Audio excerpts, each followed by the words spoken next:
How to fix Killer Wireless 1535 driver not working, code 10 on Windows 11. 1. Disable prioritization engine in Killer Wireless Control Center. 2.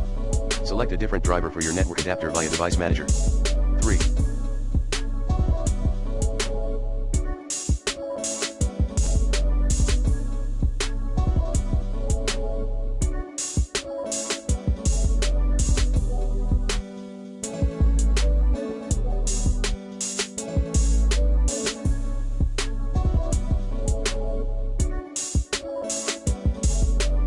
Update Windows.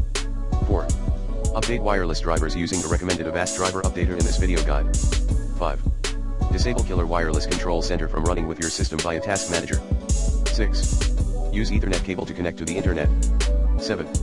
Reset the CMOS battery and reinstall the latest Killer Wireless network adapter drivers via the above mentioned Avast driver updater.